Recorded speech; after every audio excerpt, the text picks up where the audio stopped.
Hello everyone! Nandito na naman lang po ang inyong Beshi, Mylene Ana. Kung bago ka pa lang po sa aking channel, please subscribe Mylene Ana Vlog. At huwag pong kalimutan na pakipindot po ang bell notification upang maging update ka po sa susunod ko pang mga video. Today, ang topic po natin ay kung paano po gumawa ng pencil case. Ang pencil case po, karaniwan ginagamit po ito ng mga estudyante, lalong-lalo na po ang mga elementary, upang magkaroon po sila ng lagayan ng kanilang mga gamit, katulad po ng pantasa, pambura, at ng ballpen. Kaya guys, samahan niyo po ako, panuorin niyo po ako hanggang dulo para makita po ninyo kung paano gumawa ng pencil case na mapapakinabangan po ng ating mga estudyante, ng ating mga anak, at pwede rin po itong pagkakitaan. Okay guys, ang topic natin ay pencil case, lagayan ng mga lapis, ballpen. Ito'y gamit ng mga estudyante. Itong gagamitin natin guys, napakaliit lang na tela. Kung tutuusin pag tiningnan mo, parang hindi lang mapapakinabangan. Pero marami pala. Maraming magagamit. Ito. Apat na klase lang guys itong gagamitin natin. Ito yung lining ng pencil case. Ito naman yung body. Yan. Ito yung zipper. Yan. Ito naman yung slider. Yung lapad niya ay 8 lang guys. 8. Ito yung lapad. Yung length niya, yung haba niya, 10.5.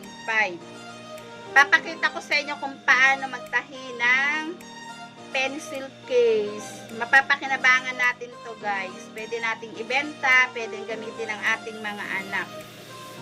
Okay guys, sisimulan na natin. Simulan na po natin manahin ng pencil case. Ito po yung lining. Ilagay natin ang slider sa gitna. Ayan. Itaklob natin si body.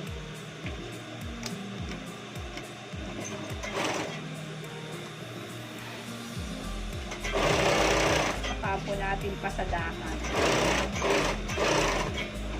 Pagkatapos po pasadahan,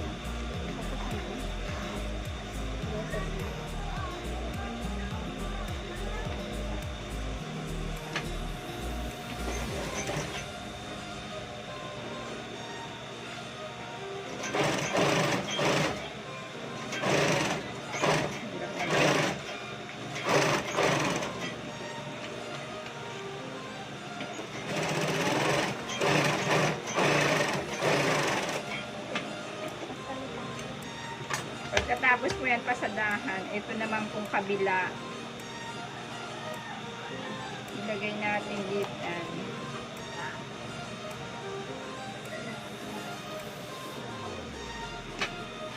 Pasadahan po ulit natin dito sa kabila.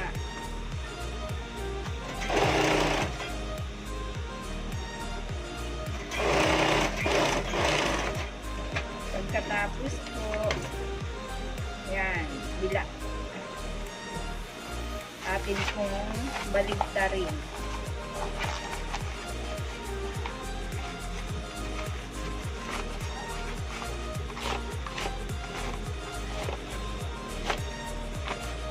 Ito na po. Nabaligtad na po natin. Pasadahan po ulit natin.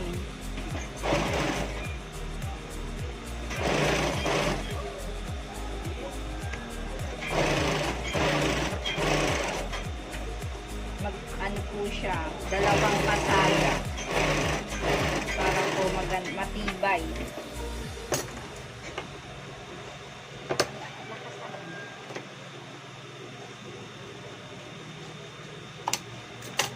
Pagpantayin po natin, tapos markingan po natin sa gitna.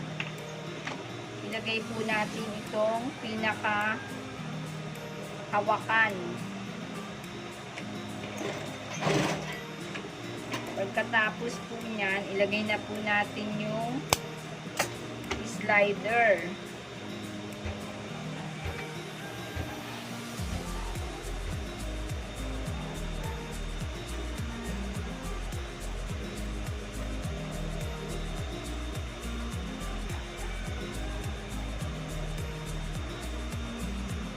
Lang.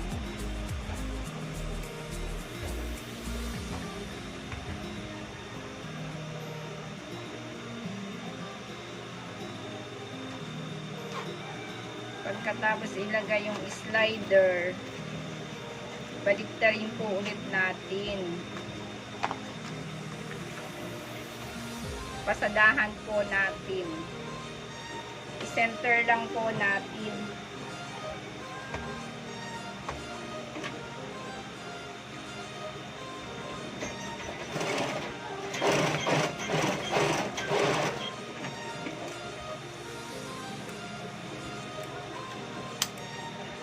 Magkabilaan po, pasadahan.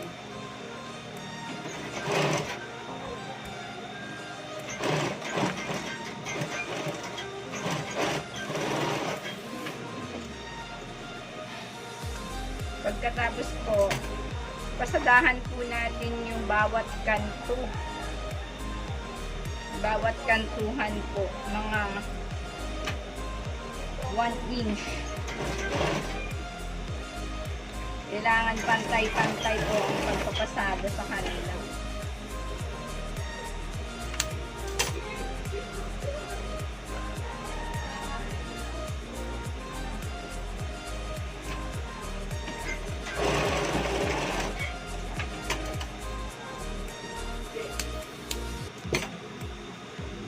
Lahat po ng kantuhan. Yang 4 po yan.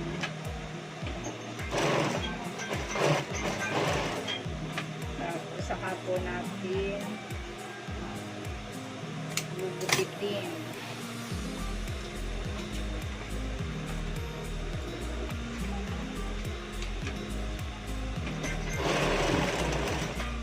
Yan, tapos na po siyang pasadahan. Baliktarin na po natin.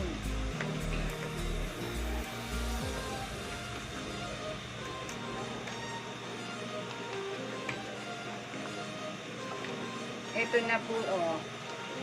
Nabaliktad na po siya. Ito na po yung yari. Ito na po siya, pencil case.